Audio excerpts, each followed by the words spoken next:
That's life. Kenapa harus begini? Yang pertama sudah luar biasa. Kok sikul gini? Oh, gua literally udah ngabisin sebanyak 110.000 untuk bolak-balik dari tempat gue.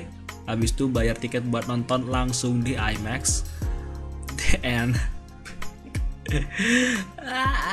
Oke, jadi gue baru banget beres nonton Joker Foliado.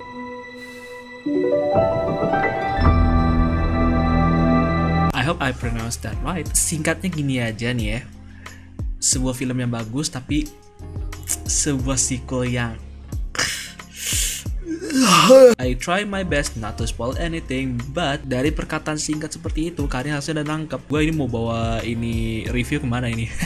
Oke, right from the bat, visually stunning. Itu yang bisa gue katain pertama. Itu gue yakin ini mereka gak pakainya kayak pakai Ari Alexa LF sama Mini LF, soalnya mereka pengen achieve the IMAX. Soalnya ini filmnya film for IMAX. Tapi aku gak tahu nih, soalnya ini ada film juga ada rilis dalam 70 mm yang sebenarnya gak ada di Indo sih. Sebenarnya bisa tayang di apa sih namanya, Keongmas, cuman kayak Keongmas tahun ini sudah tidak menayangkan film-film komersial seperti itu. So komposisi shotnya, pergerakan karakternya, di setiap shotnya, color gradingnya, oh my god, ini lebih colorful daripada yang pertama. Apalagi pas bagian nyanyinya, oh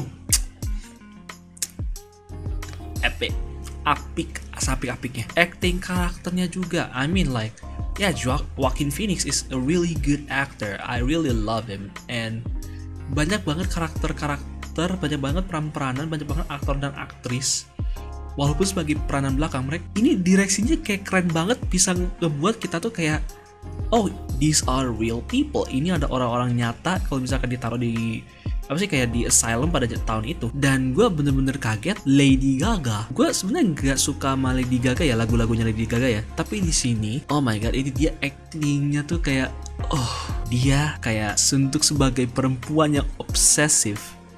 She got that part right. And Joaquin being the Arthur Fleck yang di pertama itu kayak tuh udah kayak you emang udah bagus aja, kayak udah bagus gitu, kayak gerakannya itu segala macamnya, kayak bahasa actingnya tuh kayak udah mulai sedikit berubah gitu kan. Kalau di pertama kan kelihatannya tuh dia kayak udah muak, udah capek, udah itu tiba-tiba spiral down into madness, menjadi orang force of madness gitu. Tapi di sini di awalnya tuh dia kayak jadi kayak bener-bener kelihatan lemah banget. Dari awal kelihatan lemah banget, apalagi pas sudah masuk ke bagian courtroomnya. Oh, itu bisa kelihatan banget dimana kayak dari dia yang gak punya power sampai kayak udah fully on grasp the power gitu, kayak he got like I really love that. Also, ini film musikal ya. Ini film musikal dan ini sebenarnya gak dimarketin sebagai musikal, tapi ini tuh film musikal yang bagus gitu. Pemilihan lagunya bagus dan pendapatan lagunya juga bagus. Dan pendapatan lagunya tuh ada dua hal, yaitu secara diegetic, dimana kayak mereka nyanyiin atau misalkan diputar di apapun, sama ketika ada di pikiran si Arthur Fleck yang dimana kayak bagian mimpinya lah, bagian shot-shot yang kayak mereka berdansa itu segala macemnya, itu ada di situ. Dan most of the songs, kayak kebanyakan dari lagunya tuh kayak fit in banget sama narasinya. Sementara ada beberapa kayaknya cuma buat manjangin doang gitu. Ketika Harley sama Arthur kayak nari di atas kayak gedung gitu, itu tuh kayak buat manjang-manjangin doang. If it doesn't fit into the narrative, if it doesn't fit to the character, why do you put that in? Kayak why aja gitu. Bagi gue tuh kayak aduh. Scoring yang pertama aja udah kayak apik banget. Di sini makin kenal lagi bos. Gue nonton di IMAX itu sound systemnya tuh udah kayak one of the best sound system in the cinema. Itu gue ngerasa kayak gue lagi dengerin pakai headset, tapi kayak gak pakai headset gitu, kayak man, I can feel the audio like running around me like ketika ada suara apa sih biola gedenya itu kayak itu gue kayak oh gila, I got chills. I still got chills. But all of these good as fuck stuff must come to a cringe. Karena ini gue harus mulai dari mana anjir? Plot secara in universe it fits in. Kan di kayak di apa sih namanya? Di penceritaan itu kan kayak ada 8 babak gitu ya. Itu tuh babaknya tuh semuanya terpenuhi banget. Bahkan sampai babak katastrofnya sama finishingnya tuh kayak dapet banget gitu. Cuman yang bakal jadi masalahnya itu ketika build up-nya udah enak, udah face-nya tuh kayak nyaman banget. Kayak lu tuh udah di bawah jalan enak banget gitu. Pas udah sampai di akhir itu tuh kayak gitu doang. Kan di plot tuh kan ada karakter plotnya ya, ada karakter arc-nya ya. Karakter arc-nya makes sense banget men. Karakter arc-nya bener-bener makes sense in universe. Karakter arc-nya kayak udah kelihatan gitu pas beres film pertamanya, dari Arthur Fleck-nya yang jadi Joker-nya itu, dari stasis, trigger, quest-nya, surprise, critical choice-nya, sampai climax, sampai reversalnya dia dapet banget. Tapi pas udah dari reversal mau ke resolutionnya itu anjingnya. Semuanya tuh dari hal yang gue suka tuh tiba-tiba hancur gara-gara bagian itu doang. Kayak why will you do this man, why will you do this? And itu kayak gue gak mau spoiler, pokoknya lu sendiri aja lihat sendiri. Ini gue genuinely honest reaction gue pas udah credit roll ya pas udah credit rollnya. Nah gue gak mau nge-spoil apa, tapi gue bakal kasih satu reaksi yang represent reaksi gue banget ya. Tuh 2, 3. You will get what I mean. Okay, I'm not gonna spoil shit, but trust me, lu pada bakal nyesel sama karakter arc-nya dengan endingnya kayak gitu. Stasisnya dapat, dimana kayak pas udah beres yang pertama gitu, triggernya dapat, dia ketemu love interestnya si Harley Quinn yang diperannya sama Lady Gaga, questnya dapat, kayak dia emang udah dilihatin di trailernya kalau dia tuh kayak ada trialnya gitu, ada trialnya dia lagi ada trial dari kasus-kasus dia yang di film pertama ya.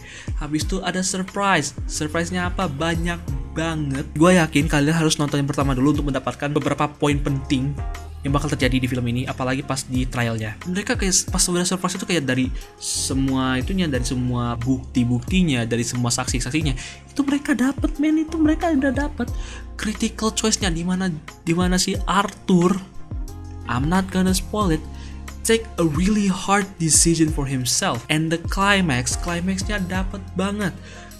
Pas udah reversalnya,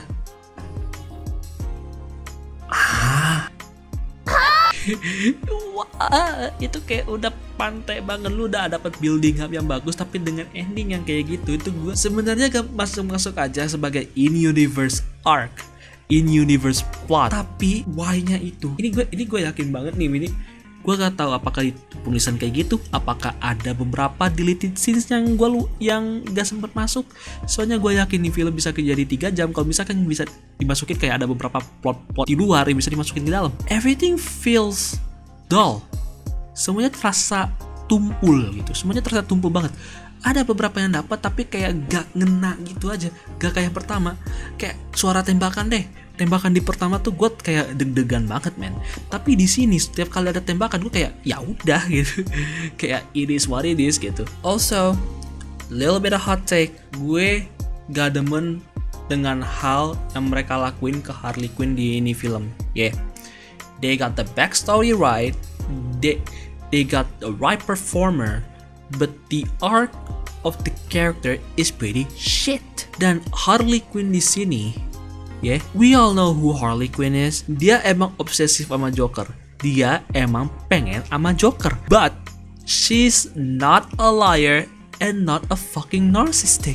Ya, dia itu bukan pembohong dan dia tuh bukan narsis. Iya, dia mikirin Joker mulu karena apa? Love interestnya dia. Ada kayak beberapa dialog tuh dia bilang tuh kalau iya, gue suka sama lu, tapi ini tentang gua gitu, kayak tentang gua. Dan dia tuh banyak banget ngebohongnya. I get it, biar love interest lu suka sama lu, but still it's fucking bullshit man. This movie is really good, but it's also a shitty ass sequel.